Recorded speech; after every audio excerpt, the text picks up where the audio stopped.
Okay. Well, Coach, can you give us an update on Daniels and Barnum, I guess, to kick things off? Uh, Michaela will practice today, full with contact for the first time. She practiced a little bit prior to our Missouri game without contact. Today will be her first contact day. We'll evaluate her literally after every drill, see how she's doing, and progress accordingly. Erin is right where she was before. Um, I did not play her the other day. It was not because of injury. It was because of Emory had played really, really well, and I felt like I want Erin to be fully ready to play before I put her back in, and maybe that had not been the case. So I'm going to let her in practice make sure she's 100% okay and fully confident and ready to go before we play her again. That could be starting the game. It could be coming off the bench. It might be what she does in practice. And I'll follow up with, obviously you're going to see a really really hot Florida team. What sticks out to you about them? That they all play to their strengths better than anybody in our league. Like, she has done an amazing job since Lavender Briggs went to the transfer portal of uh, and I know Kelly just a little bit.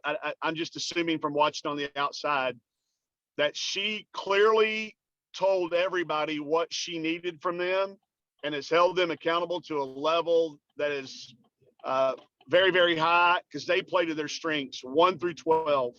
They don't do anything they're not capable of doing. They play together. They play for each other. They've won a game in the 50s, 60s, 70s, 80s, and 90s, which I don't know that there's another team in America that's done. So that tells me that they're resilient, that they're able to handle anything you throw at them. And if there's anybody playing to their strengths better than they are, I haven't seen them on film all year long because they're doing that. Is there something specific about them that makes them dangerous, or is that it? I think that's it. I think that they all have what they do and do well, and they can do it again. They've done it against every level of competition. It doesn't matter whether it's South Carolina, Tennessee, LSU, Georgia, whomever it's been. They've been consistent in what they do, how they do it. There's not been any. There's no. If you look at their stat line, there's not one stat that they do that jumps off the page that goes, "Oh wow, they're the best in the country at this," or they're number 4. They're all just there, but they play to their strengths. They don't try to do things they're not capable of doing. To me, better than anybody I've seen on film all year long.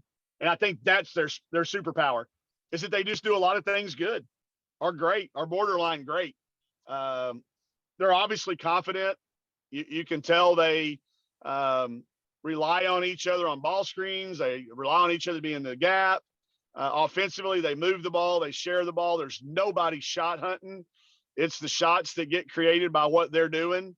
You look at how they react in timeouts and how they're receptive to coaching, and you can just tell you've got a team that really likes playing together, that loves playing for their coaching staff and for each other, and it's inspiring to watch. Nick, we'll go to you. Coach, this year, just the progression of Sasha Goforth, so the last 2 games she's been counted on heavily, should be going forward as well. But what have you seen from her just in her first year so far with your team? A lot of flexibility and versatility. We ask her sometimes to guard a point guard, and sometimes to guard a post player, and sometimes to guard a wing player. There's just never any there's never a moment of, coach, I don't think I can do it. I can do it. Give me some time to process it. Tell me what you need from me, and I'm going to do my best. She comes to me on a regular basis saying, coach, you're going to get my best today. I had a bad day in the classroom, or I had a bad day at the, parking, but I'm going to give you everything I got today on the court. And she's done that. She's been consistent with that, whether her shot's fallen or not fallen. she doesn't care. She airballed a free throw the other night, and the crowd started hearing airball, and she started doing this. Bring it on. And the next thing she did was make back-to-back threes and blocked Asia Blackwell shot 2 times in a row. So I think she's settling in. It's a tremendous change to go through what she went through. There couldn't have been a more diverse playing style and coaching style that she went from one to the other. And it's taken, it's still, I probably she would tell you she's not 100% comfortable, but she's getting closer to 100%.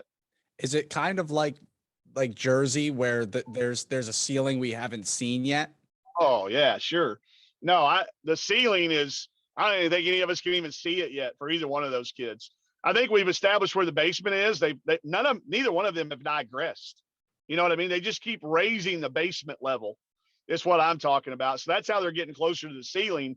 There's been no digression. I mean, if anybody's not paying attention, Sasha is one of the best defensive players in the SEC, and her offense has been consistent.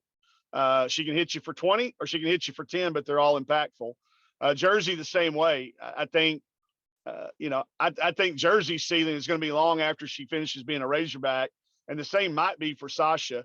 But because of Jersey's unique height and the growth spurt she went through, I just had the conversation with somebody. I think she'll be 27 or 28 before she's fully settled in with her growth spurt. But Sasha's ceiling still down the line, as is Jersey's. Dudley. Obviously, you're going to add in Miriam next year, Sailor Pothenberg, and your recruit.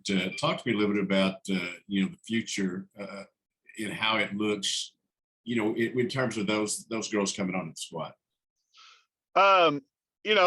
You don't look at it a whole lot, but there are times we do, Dudley. Anybody that says we don't look to the future, they're lying to you. You know that. When I'm updating our potential team 2-3 years down the line, we have to, because that's how we determine our scheduling. So I guess I would put it this way. 2 years from now, we will play anybody in the country, anytime, any place, anywhere. I don't care. It won't matter. Todd could walk in and say, hey, you want to play at UConn on Thursday and go down and play, go across the country and play Stanford on Friday? Sure, let's go.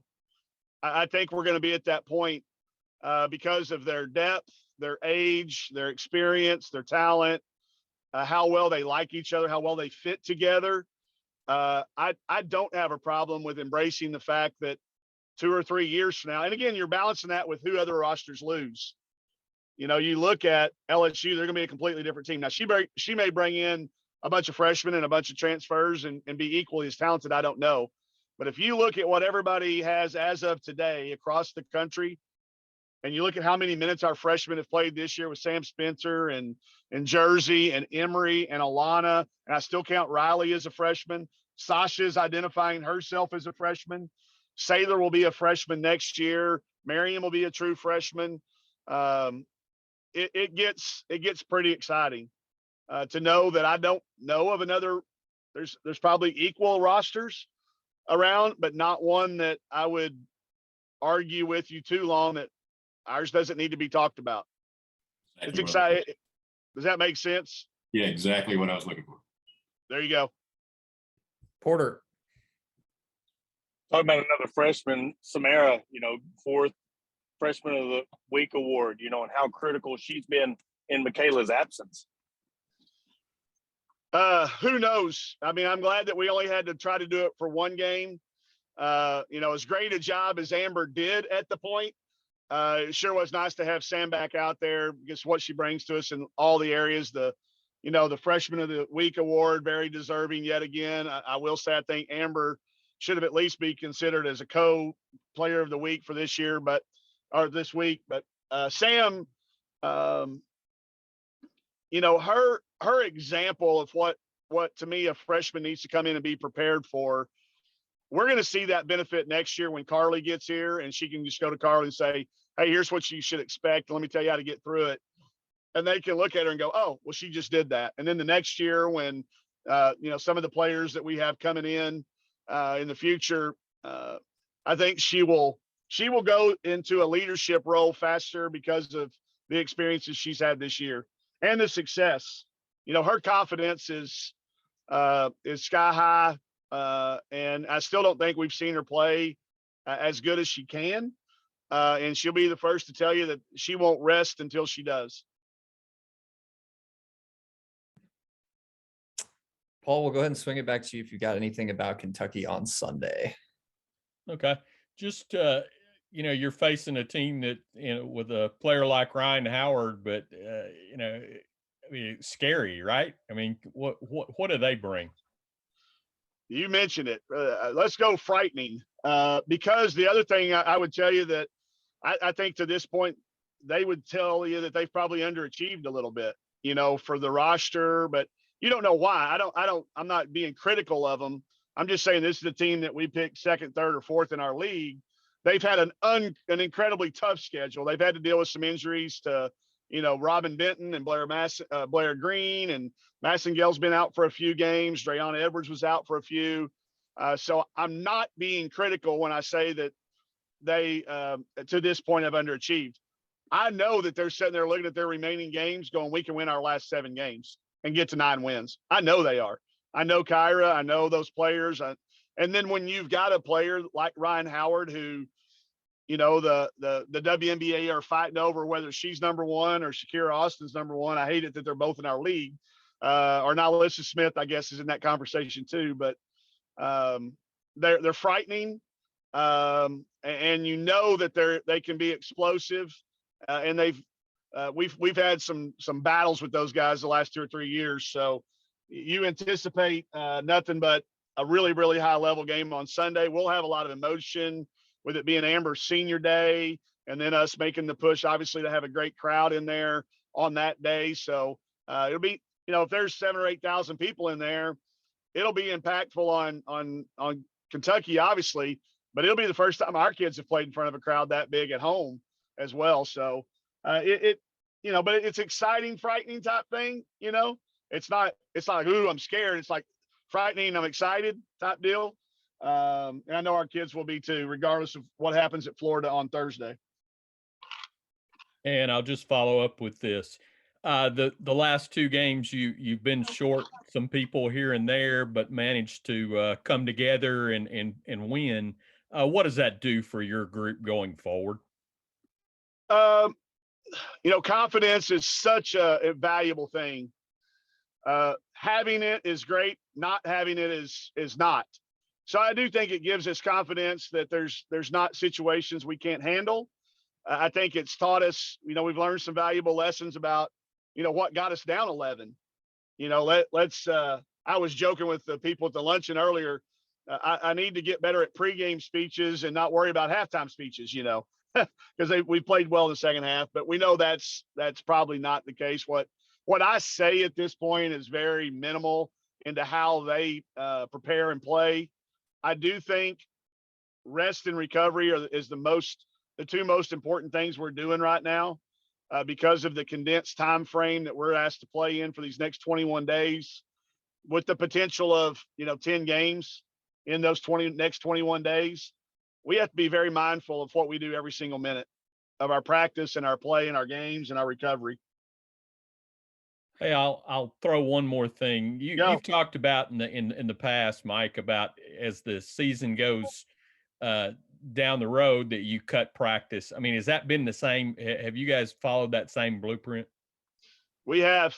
Yeah, I anticipate yesterday, or the day before we went to Missouri, we went about 45 minutes.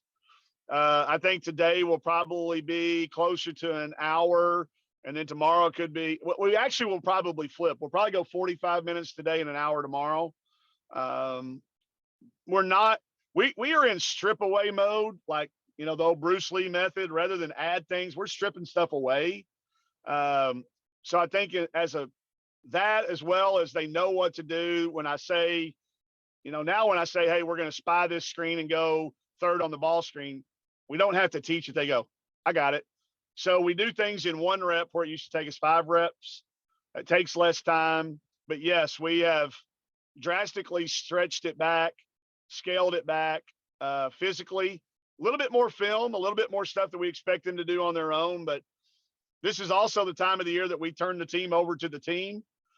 So, they hold each other accountable for watching the film. And If they feel good and they feel like they can get some extra shots, then they'll come in and do it. If not, then they won't. And we trust them at this point. We've built that up, and I hope as a result we play our best down the stretch. Randy. Mike, was it a point of emphasis against Missouri that you took 30, make it 42 shots basically inside the paint? Was that because of having Sam back in the lineup, Jersey back in the lineup? I mean, what was that a point of emphasis, or did Sam kind of improvise? No, it was definitely talked about. We just didn't feel like Missouri had a rim protector. You know, they move around and they usually stay on shooters. And we felt like we could go get to the foul line more than we've had against some other teams, had a little bit more success driving it. And then I do think Sam, it kind of became contagious. It was like they saw Sam do it and have success. Riley did it a couple times. Sasha got in there a couple times. And I'll also point out, I mean, Todd made it a huge emphasis. Get to the rim and finish off 2 feet. Because they don't have a shot blocker. With that, specifically with the starting lineup, they basically started 5 guards. So get it to the basket first. And then when they started coming off our shooters, we were able to make a few threes, but definitely was a point of emphasis. And then a combination of Sam getting us off to a great start doing it. And talk about the continued growth of Jersey. I thought maybe she had her best all around game when you're talking not just offense, but rebounding, defense, the whole. And this is again coming off of missing a game because of protocols. Yeah, I think her watching it, not playing and watching was, I mean, that's hard on a competitor. I think it gave her that extra step. I know from talking to people who have had COVID, they come back and they get this, because you have been so fatigued because of it. About day 4 or 5, you get this sudden rush of energy, and she had that. But we've clipped all those films and showed the difference in her aggressiveness. The results of being aggressive are positive. The results of being passive in the SEC are mean you get your shot blocked, or you turn it over, or you get knocked off balance and you take a bad shot. So I think her seeing that and then now having some success doing it, she's played out of position. I always go back to that. She's just never had to go to the basket against people of that size and strength. And she's doing it against grown women. A lot of these kids are in their 4th and 5th years, and she's playing a position she's never played with only 1 year in the weight room. It's been remarkable. And I think you're right, Randy. It was by far her best all around offense, defense, everything game that we've played in the SEC for sure. All right, Mike, let's put it in baby steps. If you were talking from where Jersey began at the season, is she now taking steps? Is she still taking baby steps? I don't think so. I think she's crashed through all that. I just think the simple fact that she's accepted playing the 5. She doesn't play the 5 for us on offense by any means, but you are who you guard. And she's guarded the 5 player from Aaliyah Boston to Tamari Key to Amisha Williams, all these people that we're talking about. And she hadn't questioned. She hadn't said, hey, I'm a guard. She hadn't said, hey, I came to be. She knows that we needed, that's what's for the team. So she has crashed through that. She has earned the respect of her teammates, which to me is the hardest thing to do as a freshman. The coaches, we all had a respect. We knew, but she earned her teammates' respect by playing out of position and not it being a big thing, and knowing that the future, she gets to see Miriam and Jersey and Sailor and those kids in practice. So she knows this is a 1-year thing, but for her to accept that, I don't think there's a lot of McDonald's All-American freshmen, A, that would have, B, much less done what you said and continued to show progress throughout the year. I think they'd have just said, I don't care. They're playing me out of position. Who cares whether they score on me? Instead, she's gone, hey, I got to get tougher. Hey, I got to learn this technique. It'll help me grow. She's always had a growth mindset ever since she's come up. I mean, that's just who she's always been. She's continued to do it. I think it gets lost in the shuffle because, I think the expectations which everybody had for her, but she has exceeded ours and has crashed through that thing. And I think she's well beyond baby steps. I think we're looking at a kid who has had an unbelievable freshman year. Russell. Mike, real quick, do you have an update on Sam's ankle? Yeah, Is she good? came back. First of all, I thought it was a knee. So when I heard it was an ankle the next day, I was like, oh, wow, that's even a more promising outlook because of just the prognosis. But she came back out. She was bearing weight within minutes. If somebody saw her yesterday, you may have seen her in a boot, but that's just precautionary because how much walking you have to do on campus. She'll practice full today. Don't anticipate any limitations. If there are any, we'll obviously pull it back and wait. Mac will also, like I said, practice today. So hopefully they'll both be going back at it like they have been since day one. But it was definitely better than it looked. It looked scary on film. I finally had the courage to watch it a little bit, but she's obviously pretty tough because it looked bad. But she's planning on practicing full speed today. And then senior day is Sunday, 23 for 23. Can you put into words what 23 has meant to this program? I don't think we would be doing what we've done. I don't think we would have. We might have gotten there eventually, but not as fast if she doesn't come. Chelsea wouldn't have had her Batman or whatever analogy you want to have when they first got here. The way she's helped us develop this young team, that's the credit that we'll talk about later on in life. But, Amber has gone beyond being a team leader to being a team mentor. They call her grandma or whatever they call her, but there is no way that even as veteran as our coaching staff is, without somebody in that locker room like Amber, the freshmen and the newcomers, the new role people. I even count Riley and Alana, even though they've been here, those are new roles from them. And we would not have been able to do it as a staff without somebody in the locker room, without somebody in the back of the bus, without somebody at the weekend parties that we're not at. We just wouldn't be setting at number 24 in the net on February the 15th. I know for a fact if Amber had have chosen a different path than coming back and being a part of our team this year. So the moment, the getting the crowd in there to show the thanks will mean a lot. I hope we get the number, but I can tell you this, even if we don't get the number, the outpouring from the people already, her teammates, her family, her friends, the community, we might not get the number, but it will be worth it that we tried. That's kind of been our whole mantra with this whole team. Let's just try. We might not do it. We might not win. We might not go to the NCAA tournament, but let's not let COVID beat us. Let's not forfeit any games. Let's not cancel anything. Let's go out and play. And if we don't do it, at least we tried. And I think that's kind of what Sunday will kind of encapsulate. That's been her career. And even if we don't get 68, 99, it'll have been worth it because we tried. All right, everybody. With that said, let's get it. Do what we got to do to get it. But and it's also okay if we have the biggest crowd of all time. It doesn't have to just be, somebody said to me the other day, well, it looks like y'all are going to get there and I don't want to move y'all to 22. I said, no. That's not how it works. So we'll take anything above 23. But Mario, 68.99, is that right?